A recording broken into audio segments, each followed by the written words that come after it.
Bismillahirrahmanirrahim. Assalamualaikum warahmatullahi wabarakatuh. Alhamdulillah wassalatu wassalamu ala Rasulillah wa ala alihi wa sahbihi wa man walah. Wala hawla wala quwwata illa billah. Raditu billahi rabba wa bil islami dina wa bi Muhammadin nabiyya wa rasula. Rabbi shrah li sadri wa yassir li amri wa hlul 'uqdatam min lisani yafqahu qawli, amma ba'd. Alhamdulillah kita sudah masuk ke dalam pertemuan ke-8 tentang mazhab Zahiri dari mata kuliah membahas kitab fikih. Materi kita kali ini adalah tentang Madrasah Ahluz Zahir atau mazhab Zahiriyah. Salah satu mazhab yang pernah berkembang di masa lalu dan sampai saat ini masih ada sebagian literatur yang terjaga dan masih ada sebagian yang menganut mazhab tersebut. Membahas tentang mazhab Zahiri, kita perlu untuk kembali melihat kepada dua corak besar umat Islam dalam memahami teks agama.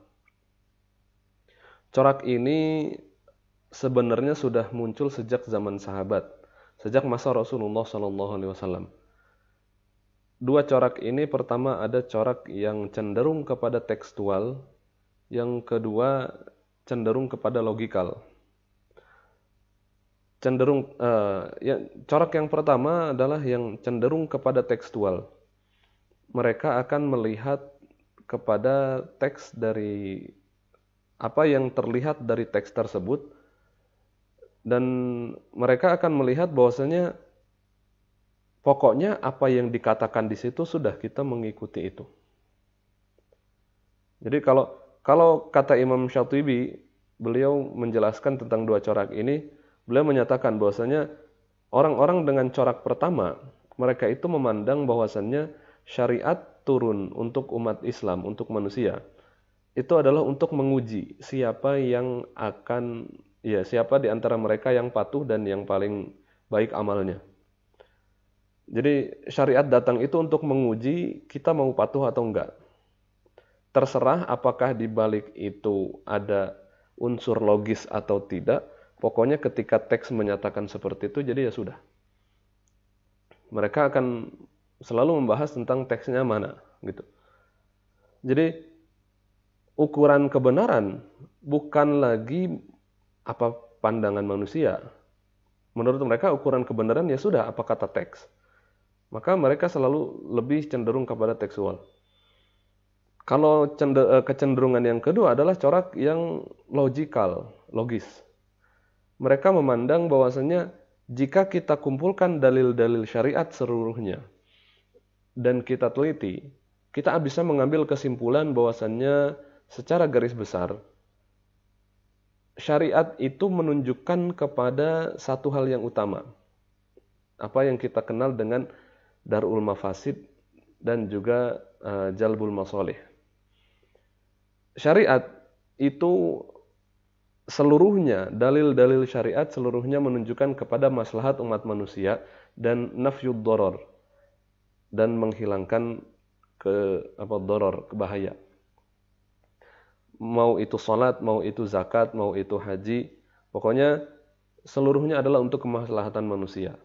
Lalu kemudian ada hukuman jinayat, ada kafarat, ada berbagai jenis hukuman, maka ini masuknya kepada nafyud doror, menghilangkan bahaya di antara sesama muslim. Tujuannya adalah untuk maqasid syariah. Maqasid syariah pun kan itu juga merupakan hasil penelitian oleh para ulama setelah melihat dari teks-teks nas syariat yang ada. Akhirnya mereka menyimpulkan bahwasanya syariat itu tujuannya paling tidak ada 5. Ya, hifdzun nafs, hifdzun nasl, hifdzul mal, terus hifdzul din, terus juga hifdzul ird. Itu.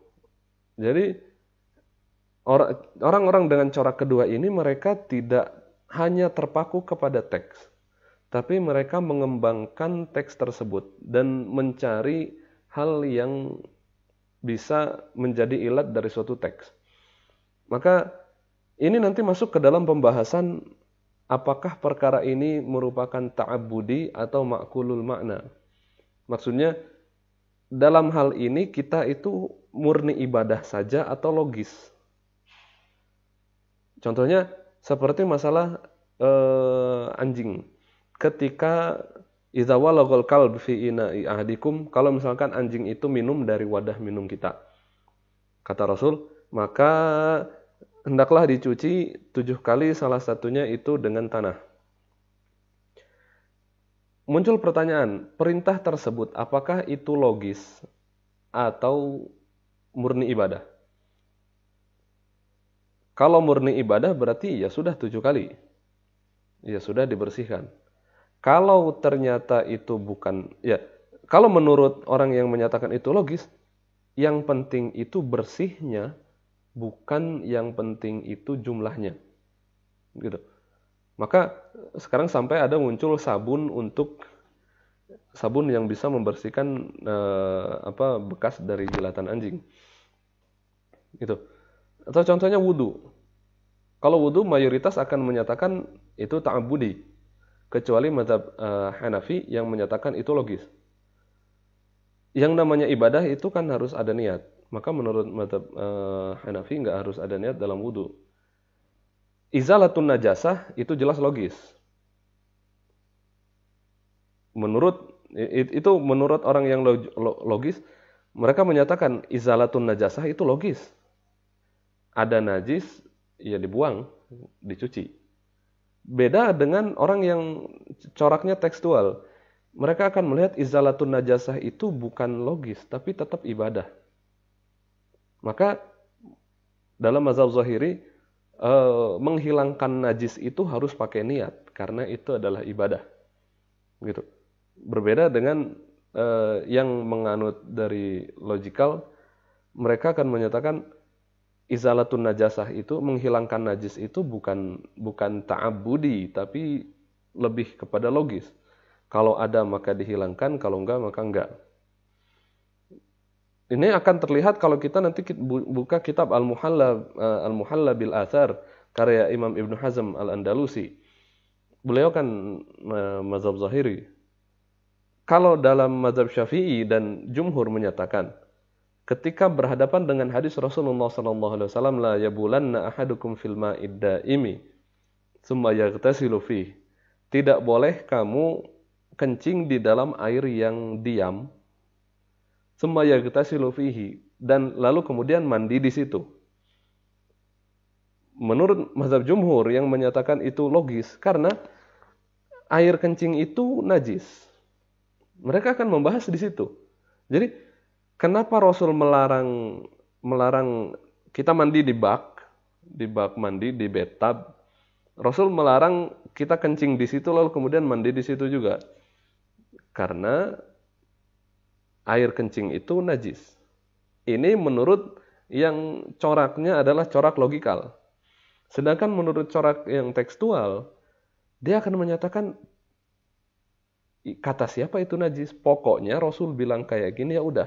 Bahkan kata Imam Ibnu Hazm Al-Andalusi, kalaupun kita kencingnya di luar tempat air itu, ini wadah air, lalu kita kencing di sini, ternyata airnya itu mengalir masuk ke sini. Airnya itu tetap suci. Itu kan? Karena tekstual hadisnya, jangan kamu kencing di dalam lalu mandi di situ. Berarti kalau kencing di luar lalu mandi di situ maka boleh, meskipun nanti air kencingnya itu mengalir masuk ke situ. Itu salah satu keanehan dari mazhab Zahiri yang banyak dibahas oleh para ulama ketika membahas keanehan tentang mazhab Zahiri. Nah, dua corak tersebut sudah muncul sejak zaman Rasulullah SAW, meskipun tidak dalam bentuk yang ekstrim seperti tadi, enggak. Dua corak ini nanti akan mengalami perkembangan. Jadi ada satu kasus ketika Rasulullah SAW beres dari perang Khandaq, lalu mereka Rasul diperintahkan untuk menyerang kepada Bani Quraisyah, orang kelompok Yahudi. Karena ketika perang Khandaq itu kan umat Islam membangun parit di selatan Madinah. Jadi kira-kira seperti ini. Umat Islam membangun parit di selatan Madinah. Mereka menjaga di situ. Lalu kemudian di sebelah utara, umat Islam itu menyerahkan penjagaan bagian utara itu kepada orang-orang Yahudi, khususnya Bani Quraizoh. Sedangkan umat Islam, mereka membangun parit di selatan. Jadi paritnya itu bukan mengelilingi Madinah, semuanya enggak. Cuma bagian selatan itu dibangun parit, umat Islam menjaga di situ, bagian utara orang-orang Yahudi yang jaga di sana. Jadi kira-kira Rasul bilang gini, "Hei, nanti orang Quraisy akan datang menyerang Madinah, maka kami umat Muslim akan jaga di selatan, kalian jaga di utara." Nah, ternyata ketika kaum Quraisy menyerang Madinah, sebagian di antara mereka, khususnya Bani Quraizoh itu, mereka berkhianat hingga akhirnya mempersilahkan orang Quraisy masuk dari utara.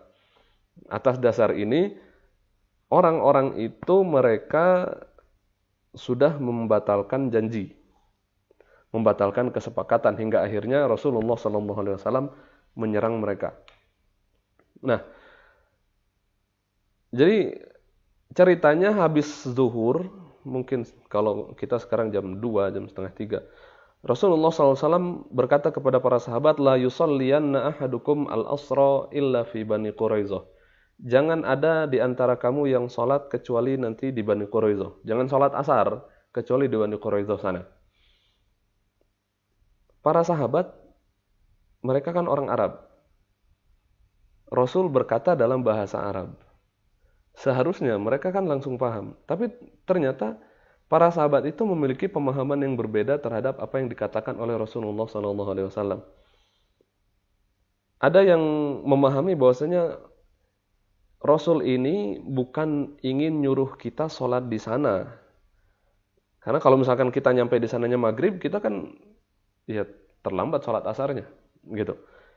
Yang dimaksud oleh Rasul, pokoknya kita harus cepat-cepat. Hingga akhirnya sebagian sahabat sholat di tengah jalan. Ya, sholat di perjalanan, habis itu tetap melanjutkan perjalanan ke Bani Quraizoh. Nah, sebagian sahabat yang lain, mereka memahami secara tekstual, Rasul itu nyuruh kita sholat di sana.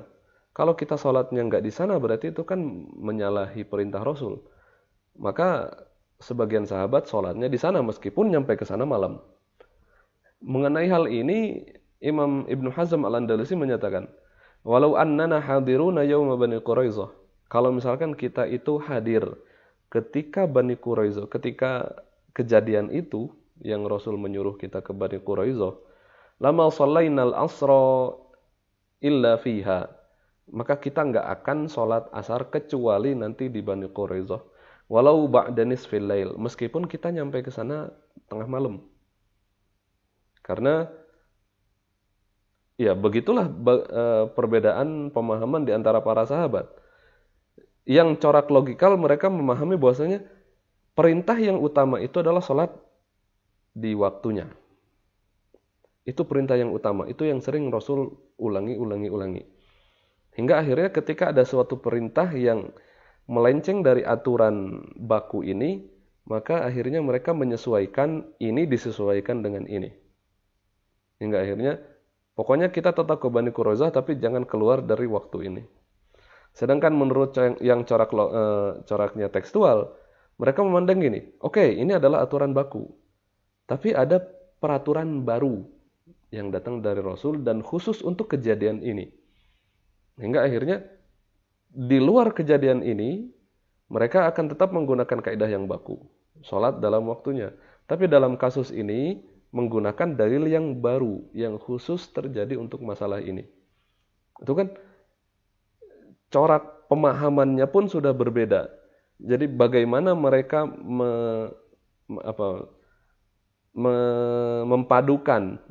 bagaimana mereka memadukan antara dalil sholat di waktunya dengan sholat asar di Bani Quraizoh. Ternyata mereka memiliki dua cara yang berbeda, seperti yang saya jelaskan tadi. Nah, dua corak ini yang kemudian semakin lama semakin berkembang. Sedikit pernah saya singgung juga ketika pembahasan tentang mazhab Abu Hanifah dengan mazhab Imam Malik bin Anas. Pada masa tabi'in muncul dua madrasah utama, yaitu madrasah Ahlul Hadis dengan madrasah Ahlul Ra'i. Kemunculan kedua ini Mulanya dari situ. Bermula dari sini.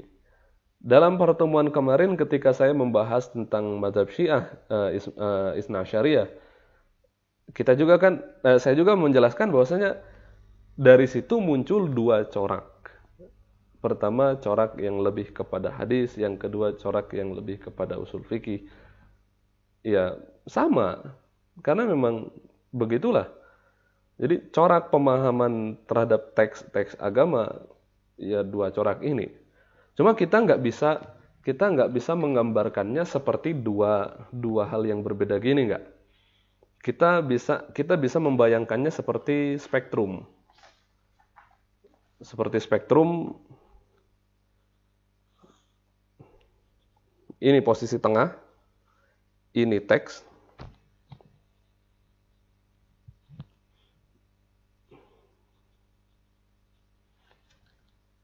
Ini tekstual, ini logikal, ada yang berposisinya di tengah, ada yang posisinya di sini, ada yang posisinya di sini, nanti kemudian ada yang posisinya di sini dan ada yang posisinya di sini. Kalau kita gambarkan madrasah ahlul hadis di Hijaz yang ada pada masa tabi'in, mereka nggak ada di sini, tapi mereka ada di sini. Kenapa?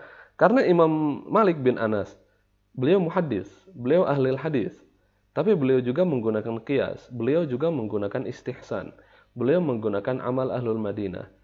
Ahlul hadis, ya madrasah Imam Malik, hingga madrasah Imam Malik, muridnya Imam Syafi'i, muridnya lagi Imam Ahmad, itu semuanya adalah muhaddis.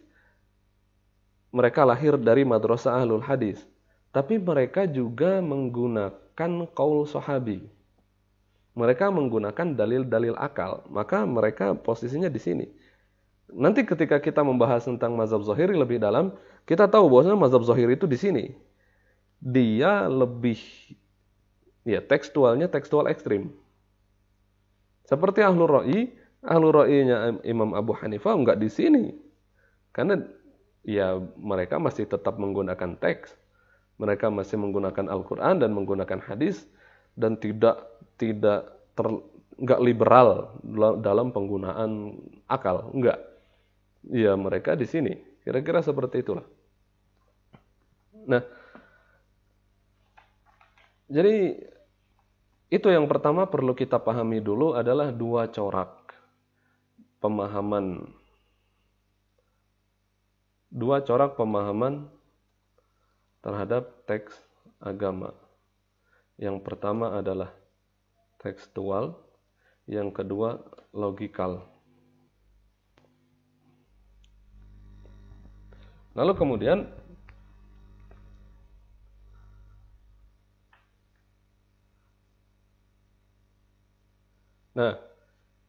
kita sekarang masuk ke dalam mazhab zahirinya. Jadi setelah tadi di zaman sahabat itu sudah muncul dua corak ini, lalu kemudian dua corak ini terus berkembang.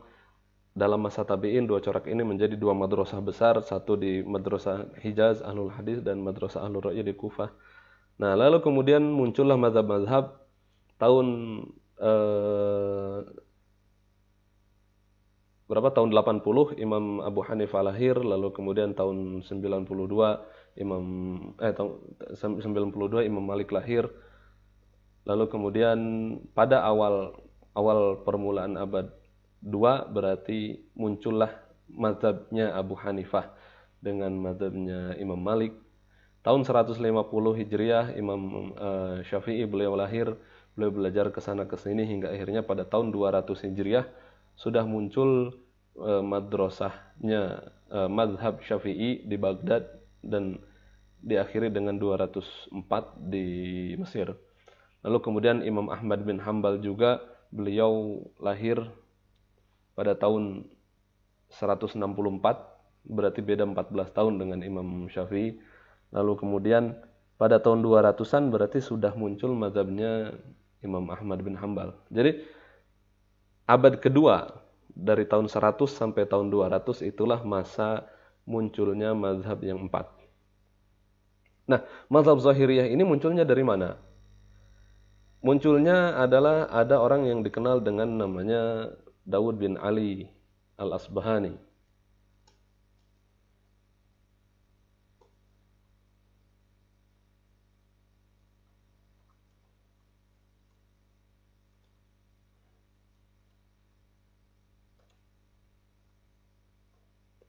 Daud bin Ali Al-Asbahani, beliau lahir tahun 200 sampai wafat tahun 270 Hijriah.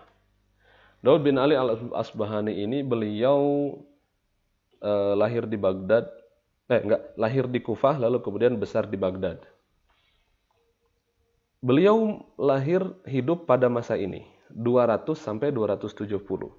Kalau tadi saya katakan bahwasanya tahun 100 sampai 200 itu adalah masa keemasannya fikih, di mana mazhab-mazhab fikih itu muncul di situ. Maka tahun 200 sampai tahun 300 itu adalah masa keemasan hadis. Pondasinya dimulai sejak tahun 150-an itu ketika Imam Malik beliau menuliskan kitab Al-Muwatta dan meriwayatkan. Lalu kemudian Imam Ahmad juga beliau menulis kitab Musnad, Imam Syafi'i juga meriwayatkan hadis. Nah, mulai tahun 200 sampai tahun 300 itu adalah masa keemasan hadis. Jadi dari sini kita bisa menggambarkan kondisi di mana Imam Daud bin Ali Al-Asbahani atau Imam Daud Az-Zahiri ini lahir. Beliau hidup di masa keemasan hadis. Karena di situ di zaman itu Imam Bukhari muncul. Ada Imam Bukhari. Beliau wafat tahun 256. Lalu kemudian ada Imam Muslim. Beliau wafat tahun 261. Lalu kemudian ada Imam Abu Dawud. Beliau wafat tahun 275. Lalu kemudian ada At-Tirmizi. Imam Tirmizi beliau 279. Ada juga kemudian Ibnu Majah dulu. Ibnu Majah 273. At-Tirmizi, lalu kemudian ada An-Nasa'i. An-Nasa'i 303. Lalu kemudian Imam Muslim adalah murid Imam Bukhari. Abu Dawud adalah murid dari Imam Ahmad bin Hanbal. Imam Tirmizi adalah murid dari Imam Bukhari. Imam Nasa'i juga adalah murid dari Abu Dawud. An-Nasa'i beliau murid dari Abu Dawud. Jadi kalau para ulama ketika di abad kedua tadi mazhab bermunculan, mazhab Syafi'i, Malik, Hanafi dengan Ahmad bin Hanbal, maka pada tahun 300 ini muncullah para muhaddis ini. Jadi kecenderungan mereka itu kepada hadis. Jadi proyek besar yang terjadi di negara itu adalah hadis. Orang-orang kesana kesini itu meriwayatkan hadis. Yang dibicarakan orang-orang di masjid, di pasar, itu tentang hadis. Nah, Imam Daud Az-Zahiri ini beliau lahir di masa itu. Beliau hidup dan berkembang di masa ketika orang-orang menggandrungi hadis. Nah, Imam Daud Az-Zahiri beliau belajar kepada banyak orang. Di antaranya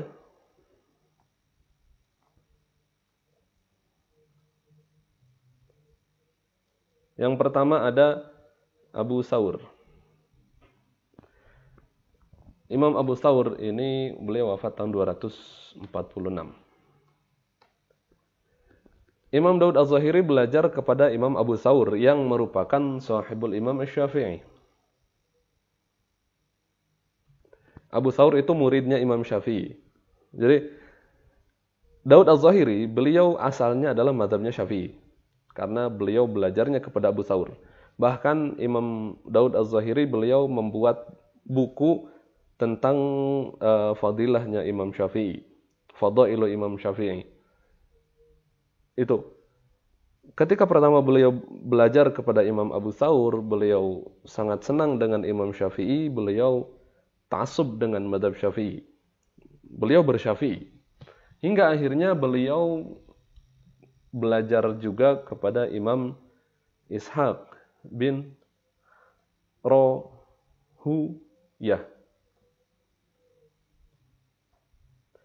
Ishaq bin Rohuyah. Beliau wafat tahun 238. Nah, Ishaq bin Rohuyah ini beliau adalah syekh guru dari Imam Bukhari dan juga para muhaddis yang lain. Ishaq bin Rohuyah ini beliau ahli hadis terkenal di Naisabur, di Iran sekarang. Nah, jadi yang paling banyak merubah pemikiran Imam Daud Az-Zahiri ini adalah ini, Imam Ishaq bin Rohuyah. Hingga akhirnya Imam Daud Az-Zahiri yang tadinya bermadzhab Syafi'i mempelajari pendapat-pendapat Imam Syafi'i.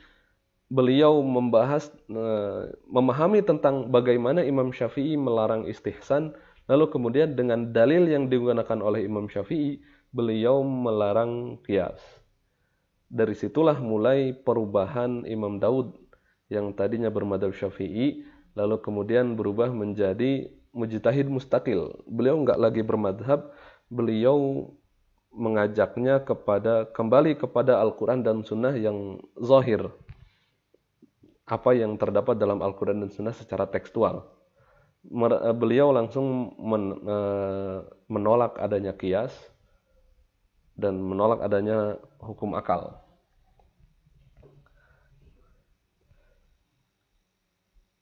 Ketika beliau mulai berubah itu, ya beliau mendapatkan tantangan dari sesama murid Imam Syafi'i. Beliau dari madzhab Syafi'i lalu kemudian melenceng dari madzhab Syafi'i hingga akhirnya para ulama di madzhab Syafi'i juga ya melawan lah istilahnya. Di antara yang melawan kepada beliau itu ada Imam Ibnu Suraij. Ada juga Imam Al-Muzani. Ada juga Imam Ibnu Jarir At-Tabari. Imam Ibnu Jarir At-Tabari ini beliau murid dari Imam Daud Az-Zahiri. Ibnu Jarir At-Tabari yang kita kenal, beliau ahli tafsir yang membuat kitab Jami'ul Bayan fi Ta'wili Ayil Quran, itu Ibnu Jarir At-Tabari. Beliau juga menulis kitab Tarikh At-Tabari, mufassir besar. Nah, beliau adalah muridnya Imam Daud Az-Zahiri, tapi kemudian setelah Imam Daud itu melenceng menjadi bermazhab zahir, Imam Ibnu Jarir At-Tabari beliau melawan gurunya. Bukan melawan, ya berdiskusi, mendebat, mengkritisi pendapat-pendapat gurunya. Kira-kira seperti itu. Tadi Imam Daud Az-Zahiri, jadi beliau itu orangnya hebat, orangnya bertakwa, orangnya sangat sangat tawadu, zuhud. Beliau kalaupun dikasih hadiah sama pemerintah, beliau akan menolak. Beliau orangnya teguh dengan pendiriannya, beliau orang yang baik. Kalau kita membaca kitab Tabaqatus Syafi'iyah Al-Kubra, Imam Tajuddin As-Subki memasukkan Imam Daud Az-Zahiri di sini karena Imam Daud Az-Zahiri adalah murid dari muridnya Imam Syafi'i, masuk ke dalam Tabaqah Tsaniyah. Nah, cuma ya kita kalau kita membaca biografi beliau di sini, kita akan melihat banyak hal yang baik yang dituliskan oleh beliau di sini tentang Imam Zahiri. Hanya saja memang kemudian beliau keluar dari mazhab Syafi'i dengan membuat mazhab baru. Nah, Imam Daud Az-Zahiri beliau menulis banyak kitab sebenarnya. Cuma yang disayangkan sampai saat ini tidak ada satupun yang tersisa dari tulisan Imam Daud Az-Zahiri. Hingga akhirnya kita nggak bisa melacak bagaimana tentang Imam Daud Az-Zahiri secara langsung. Kita hanya bisa merujuk kepada kitab-kitab yang menulis tentang beliau, seperti kitab Tarojim seperti ini. Di sini disebutkan tentang ide-ide beliau, tentang pendapat-pendapat beliau Bahwasanya beliau tidak menolak kias secara keseluruhan, hanya kias khafi yang beliau tolak, kias jali beliau masih menggunakan. Tapi itu nanti kita bahas di belakang. Nah, Imam Daud Az-Zahiri ini sebenarnya memiliki banyak murid. Memiliki banyak murid, lalu kemudian murid-murid itu juga menulis buku. Tapi wallahu alam, baik dari Imam Daud Az-Zahiri sendiri ataupun dari murid-muridnya, tidak ada buku yang bisa sampai kepada masa kita saat ini. Jadi Imam Daud Az-Zahiri itu kan di Baghdad. Jadi mazhab Zahiri di Baghdad itu tidak tersisa asarnya, tidak tersisa peninggalannya. Yang ada hanya cerita-cerita yang tersebar, terpencar dalam beberapa buku. Khususnya buku biografi para ulama. Seperti Tabaqat Syafi'iyah Kubra. Seperti ini. Atau Syiar A'lam Nubala karya Imam Al-Hafidh Al-Zahabi. Nah, itu tadi tentang mazhab Zahiri yang dipimpin oleh Imam Daud bin Ali Al-Zahiri. Tapi mazhab Zahiri ini ternyata ada orang yang membawa mazhab Zahiri ini ke Andalus. Jadi meskipun mazhab Zahiri di Baghdad itu tidak tersisa lagi. Karena di Baghdad mazhab Zahiri melawan pertama mazhab Syafi'i dan juga di sana melawan mazhab Ahmad. Di sana juga ada Syiah juga. Di sana juga mazhab Hanafi juga jelas banyak karena Imam Abu Hanifah kan di Kufah. Jadi banyak orang yang melawan mazhab Zahiri ini hingga akhirnya mungkin bisa jadi kita katakan kenapa sampai sekarang tidak ada yang tersisa dari pemikiran-pemikiran dari kitab mazhab Zahiri di Baghdad karena itu. Tambah lagi tidak ada bantuan dari penguasa saat itu untuk mazhab Zahiri. Nah, namun ada orang yang membawa pemikiran-pemikiran Imam Daud Az-Zahiri ini ke Andalus. Jadi beliau adalah Abdullah bin Muhammad bin Qasim bin Hilal. Beliau wafat tahun 272. Nah, beliaulah yang satu orang murid Imam Daud Az-Zahiri yang kemudian membawa pemikiran Imam Daud Az-Zahiri ke Andalus. Jadi meskipun ternyata di Baghdad itu kalah, tapi ternyata ada yang bisa selamat sampai membawa pemikiran itu ke Andalusia, ke Spanyol. Saat itu pada zaman tahun 270 ini Spanyol sudah dikuasai Bani Umayyah. Ya, Bani Umayyah kan sudah hancur juga saat itu, sudah berubah jadi Bani Umayyah yang baru. Jadi awalnya mazhab yang tersebar di Andalus, mungkin saya sudah pernah bahas ini ketika di penjelasan dalam mazhab Malik. Yang pertama kali tersebar di Andalus itu adalah mazhabnya Imam Auza'i. Karena Imam Auza'i beliau beradanya di Damaskus, daerah Syam. Lalu kemudian Bani Umayyah itu kan pusat pemerintahannya ada di Syam. Hingga akhirnya ketika Bani Umayyah pindah ke sana, ya para ulamanya juga ada yang ke sana, hingga akhirnya yang pertama kali, mazhab yang pertama kali masuk ke dalam Andalus itu adalah mazhabnya Imam Auza'i.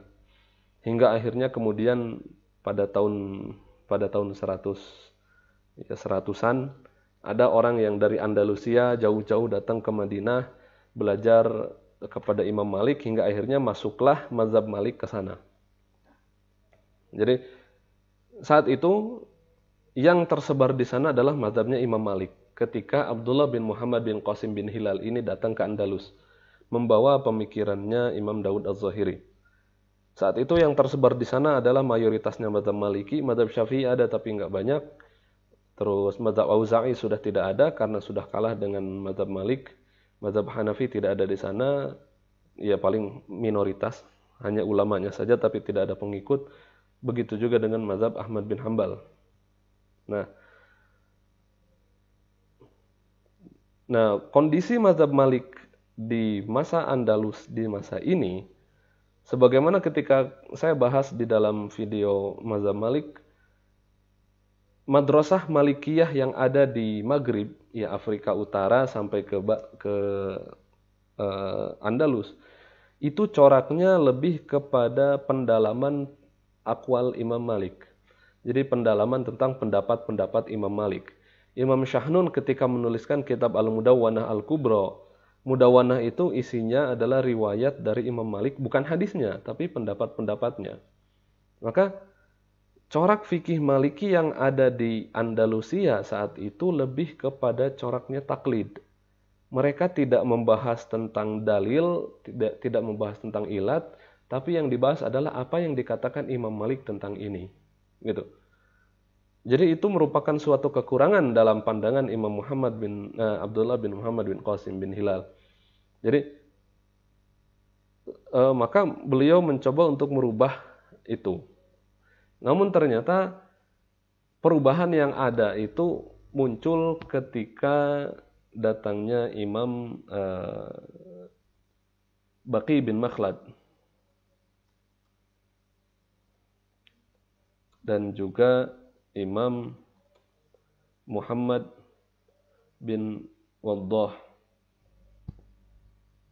Nah, Imam Baqi bin Makhlad ini mazhabnya Maliki. Begitu juga dengan Muhammad bin Waddah. Hanya mereka itu pergi ke Masyriq. Ya, mereka pergi ke Timur Tengah, dari Andalus pergi ke Timur Tengah untuk mempelajari hadis. Ada kisah yang menarik dari Imam Baqi bin Makhlad ini.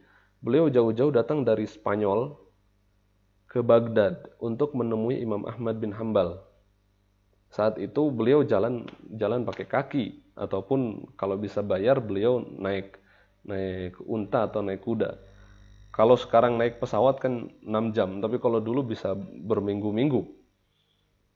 Sampai ketika beliau udah melakukan perjalanan sekian minggu sampai ke Baghdad, ketika sudah mendekati Baghdad, beliau mendapatkan kabar bahwasanya Imam Ahmad saat itu dilarang oleh penguasa untuk meriwayatkan hadis.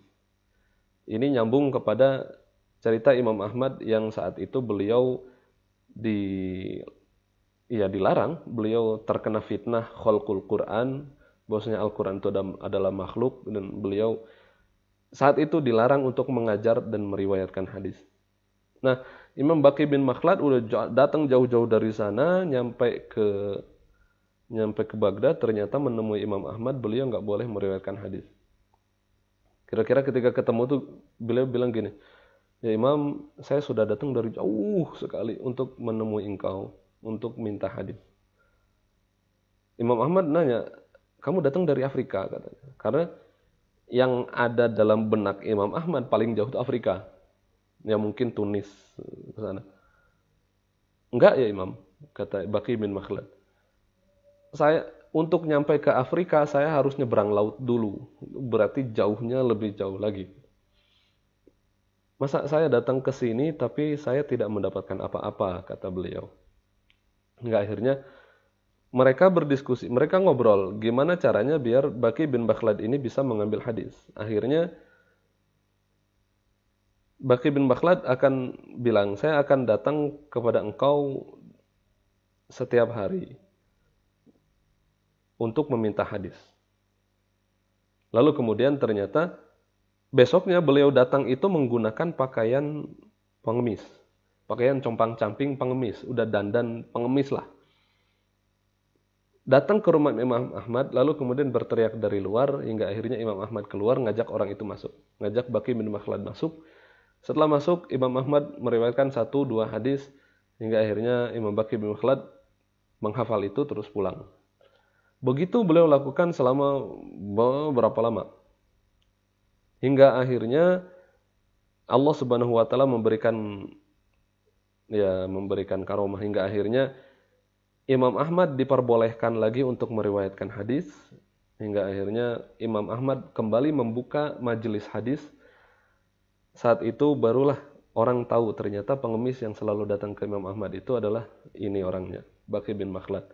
Imam Ahmad menyatakan, orang ini, Baqi bin Makhlad ini, dia adalah pencari ilmu sejati.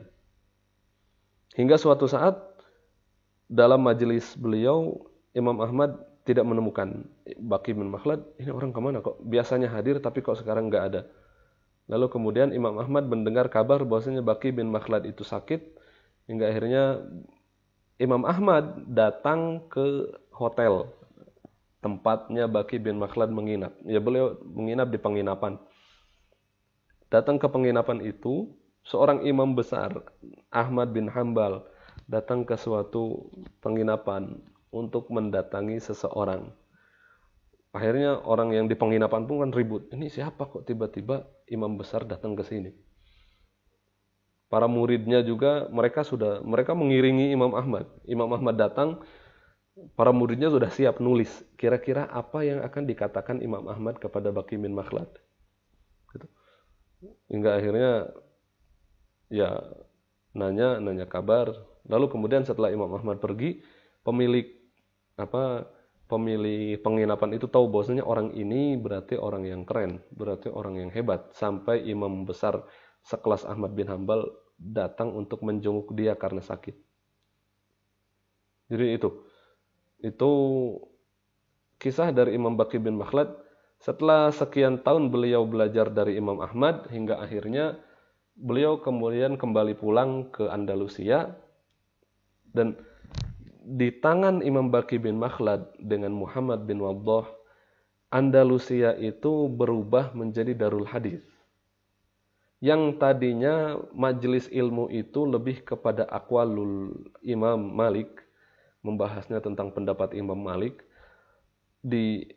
Ketika Imam Baqi bin Makhlad pulang dari Baghdad ke Andalus, majelis-majelis ilmu yang ada saat itu adalah majelis hadis. Ilmu yang dibahas adalah ilmu jarh wa ta'dil dan sebagainya dan sebagainya. Dari sinilah muncul gerakan kembali kepada zahir nas. Meskipun Imam Baqi bin Makhlad mazhabnya Maliki bukan menjadi zahiri, tapi beliau sudah membangun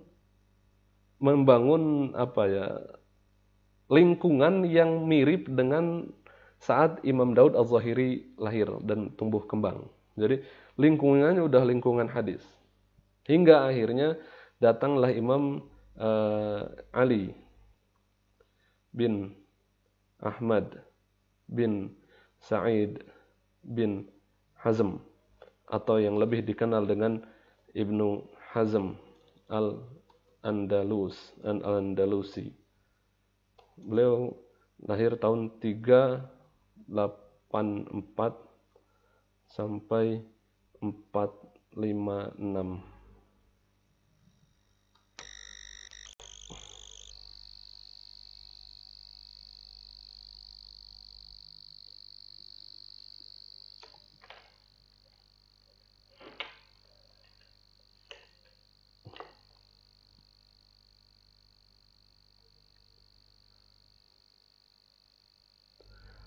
Imam Ibnu Hazm Al-Andalusi ini beliau menulis kitab Al-Muhalla bil Athar.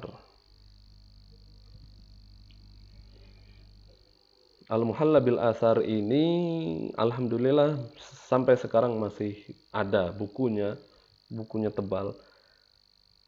Maka orang sekarang ketika membahas tentang mazhab Zahiri, orang akan membahas kepada buku ini, menjadikan buku ini sebagai rujukan utama dalam pembahasan tentang pendapat-pendapat mazhab Zahiri. Dalam kitab Al-Muhalla bil Athar, beliau mendebat banyak orang dengan bahasa yang gimana katakanlah kasar atau tegas. Beliau nggak segan-segan bilang Imam Malik salah, Imam Abu Hanifah salah, Imam Syafi'i salah. Pokoknya beliau menentang orang-orang itu. Nanti kalau misalkan di antara antum akan ada yang membuka kitab ini, antum akan melihat bahwasanya bagaimana cara Imam Ibnu Hazm menjelaskan sesuatu. Jadi dalam kitab Al-Muhalla bil Athar ini, beliau pertama akan menuliskan pendapat beliau di situ. Pendapat beliau, lalu kemudian mendebat apa yang dikatakan oleh para ulama dalam masalah itu. Ini menunjukkan betapa pintarnya Imam Ibnu Hazm Al-Andalusi ini.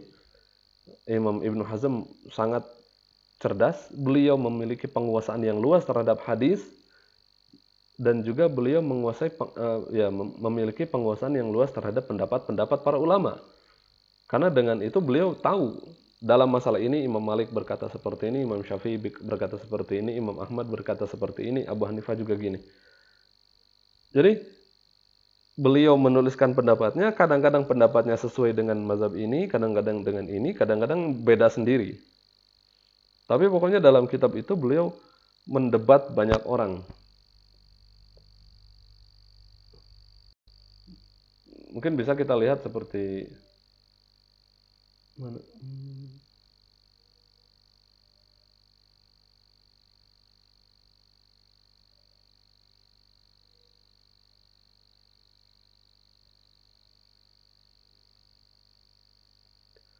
Contohnya seperti inilah.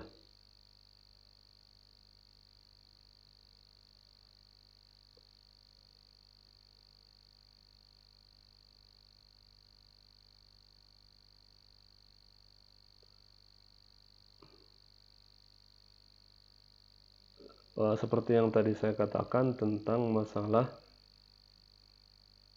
baul.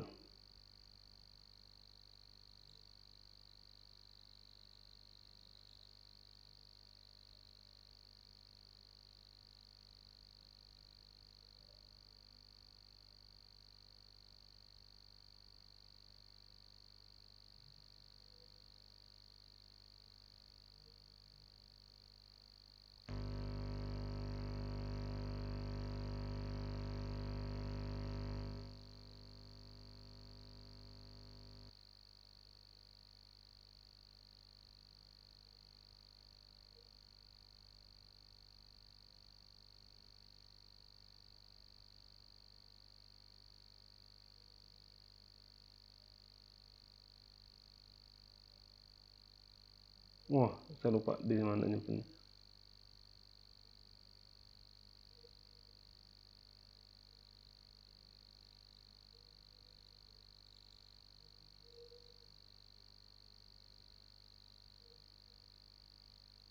Atau contohnya ini, masalah bulughul kalb fil ina.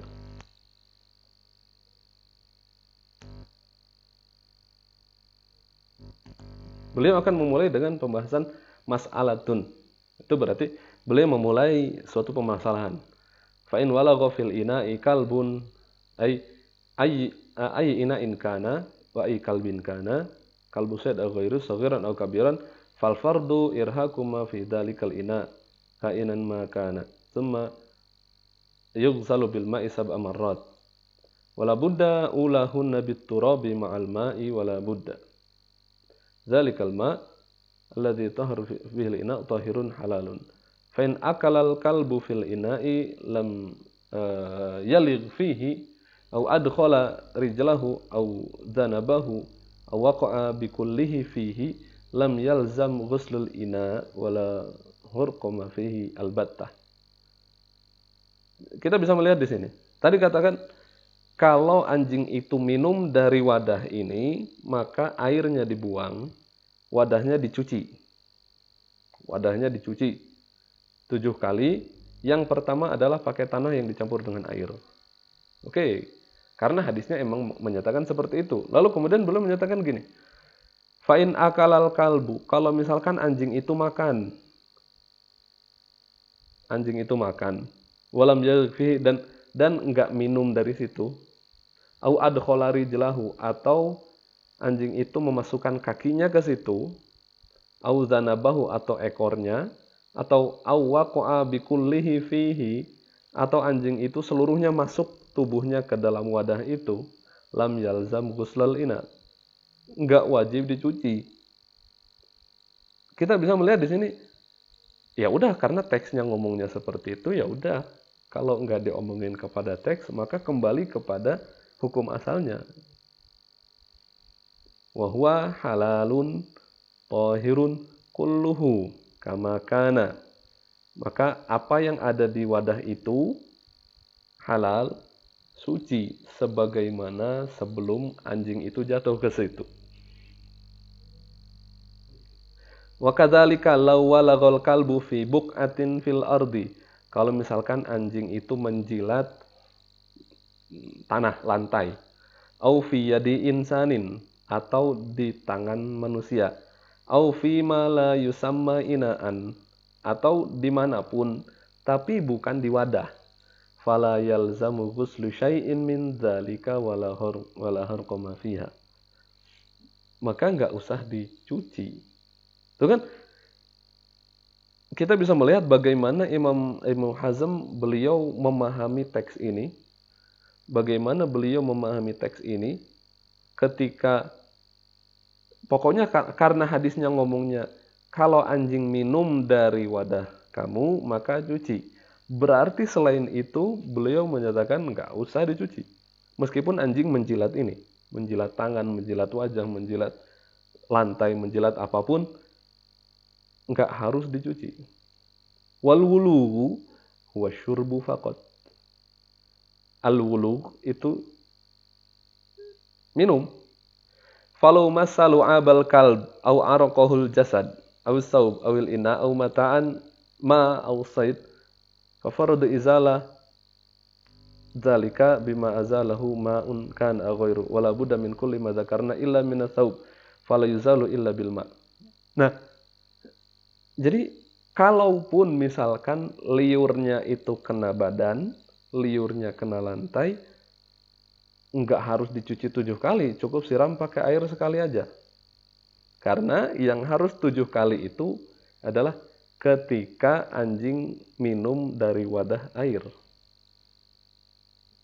Beliau tidak melihat bahwasanya ini adalah najis, beliau enggak melihat bahwasanya ini adalah najis mughaladah, beliau enggak melihat adalah yang bikin najis itu liurnya atau badannya, pokoknya yang harus dicuci 7 kali itu cuma dalam kondisi itu. Selain itu kembali kepada asal. Ya kan? Idza walaghal kalbu fi ina'i ahadikum, hadisnya kan gitu. Fal yurikhu tsumma liyaghsilhu sab'a marrat. Lalu kemudian beliau menuliskan dalil-dalilnya, hadis-hadis atau ayat Al-Qur'an yang berkaitan dengan itu. Lalu kemudian beliau munaqasyah.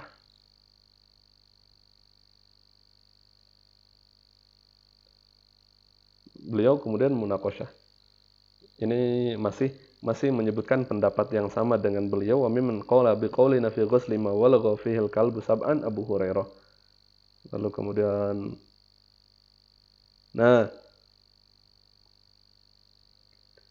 begitu juga dengan Imam Hasan Basri, begitu juga dengan Imam Auza'i.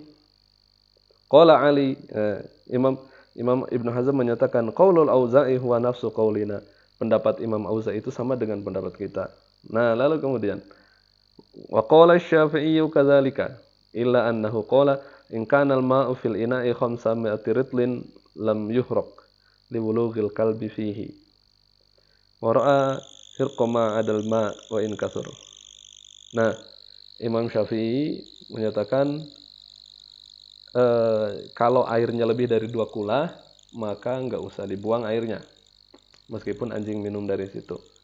Wara'a, dan kata Imam Syafi'i kalau yang diminum itu bukan air seperti minyak atau susu maka harus dibuang semuanya meskipun banyak.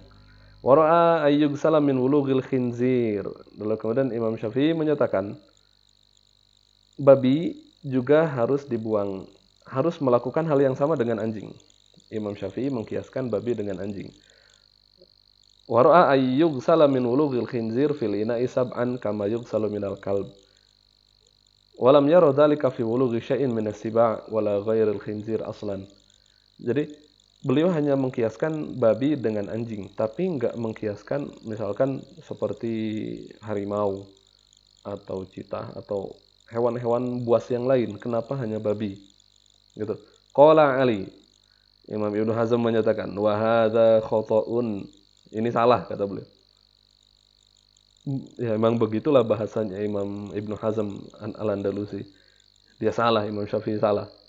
Lianna umuma amri Rasulullah sallallahu alaihi wasallam fil amri biharqihi aula ayyuttaba. Karena perintah Rasul untuk membuang itu harus diikuti. Wa amma qiyasul khinzir 'alal qalb fa khata'un zahirun. Sedangkan mengkiaskan antara babi dengan anjing itu salah. Ya begitulah bahasanya. Khoto'un zahirun. Karena emang pertama Imam Ibnu Hazm beliau menolak kias secara umum. Kias pokoknya fakul kiasin batil.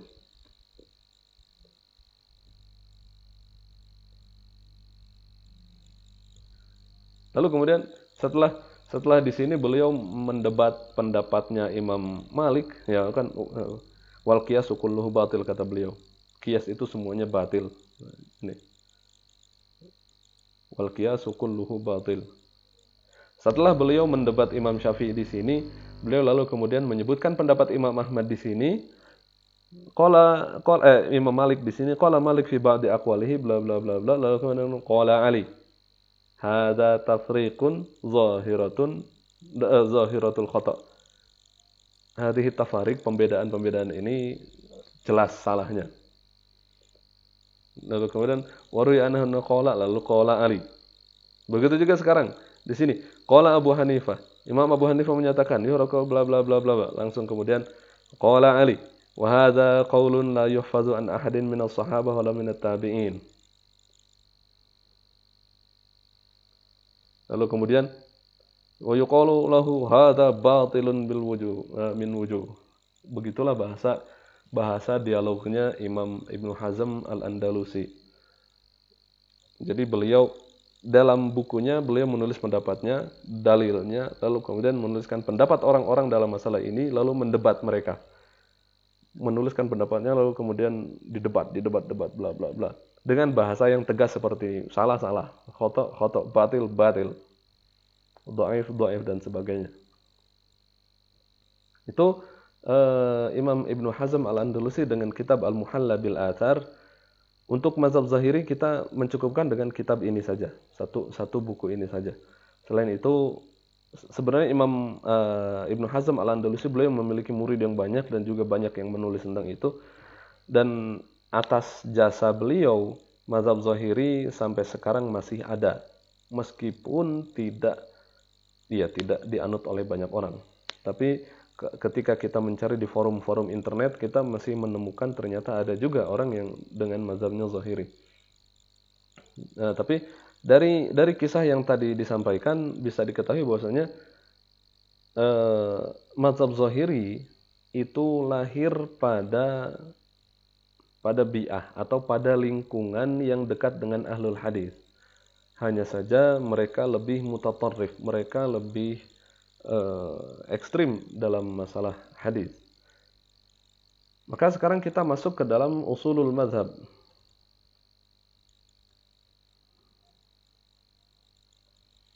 Usulul mazhab az-Zahiri. Yang pertama jelas Al-Quran, lalu kemudian As-Sunnah, lalu kemudian Al-Ijma'. Dan terakhir adalah Al-Istishab. Quran jelas, Sunnah jelas, Ijma' jelas. Tapi beliau menolak segala macam dalil selain tiga itu. Hingga akhirnya cuma satu yang tersisa, apa? Istishab. Istishab itu apa? Istishab itu adalah hukum asal. Ketika tidak ada dalil terhadap suatu hal, maka kembali kepada hukum asalnya, yaitu al-aslu fil asya' al-ibahah. Karena alladzi khalaqalakum ma fil ardi jami'a. Allah yang telah menciptakan segala sesuatu di bumi ini untuk kalian. Maka segala sesuatu yang tidak ada dalam teks bahwasanya itu haram, maka kembali kepada halal. Itu usul mazhab Zahiri. Mereka menolak qiyas. Seperti tadi dinyatakan dalam Al-Muhalla bil Athar, beliau menyatakan wal qiyasu kulluhu batil. Mana tadi? Imam Ibnu Hazm Al-Andalusi menyatakan wal qiyasu kulluhu batil. Beliau menolak qiyas secara umum. Tapi menurut para muhakkik, para ulama menyatakan ada sedikit perbedaan antara Imam Daud Az-Zahiri dengan Imam Ibnu Hazm Az-Zahiri. Bahwasanya Imam Daud Az-Zahiri masih menerima qiyas jali, qiyas mansus, yang ilatnya itu adalah nas. Contohnya seperti Allah menyatakan fala taqul lahum aufin wala tanharhuma. jangan bilang maka mukul juga nggak boleh. Itu qiyas jali namanya. Atau bisa kita nyatakan itu mafhum muwafaqah, qiyas jali.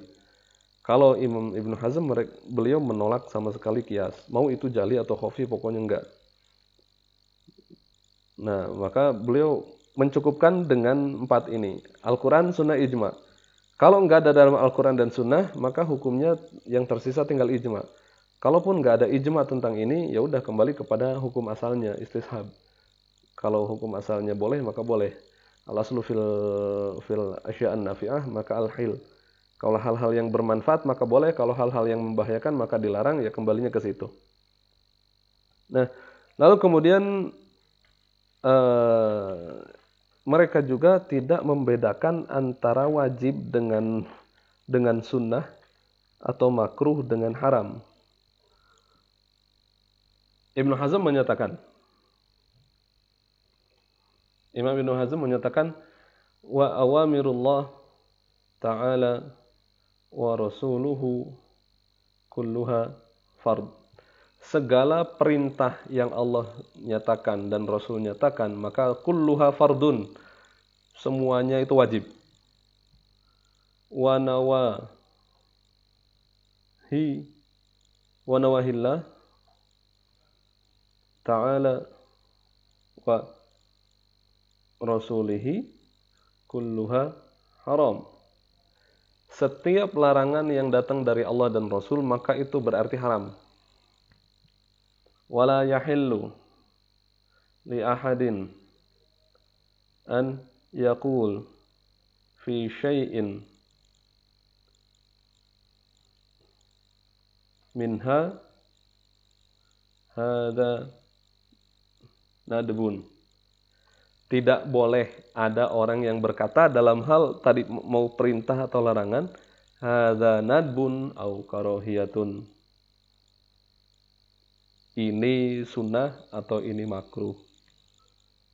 Illa binassin sahihin mubayyinin dzalika au ijma'. Jadi menurut mereka setiap perintah itu wajib, setiap larangan itu haram, dan nggak boleh keluar dari situ kecuali kalau ada dalil yang menyatakan ini sunnah atau ada ijma'. Dari sini kita tahu seperti ini dalam mazhab Zahiri memang sejarahnya tidak terlalu banyak dibahas, dan buku-buku tentang mazhab Zahiri juga memang terbatas. Khususnya mazhab Zahiri yang di Baghdad ketika Imam Daud al-Zahiri itu sudah susah dicarinya. Tapi seenggaknya dengan pembahasan ini kita bisa melihat sedikit bagaimana perkembangan mazhab Zahiri. Mungkin demikian teman-teman penjelasan saya tentang mazhab Zahiri. Kurang lebihnya saya mohon maaf. Wabillahi taufiq wal hidayah. Assalamualaikum warahmatullahi wabarakatuh.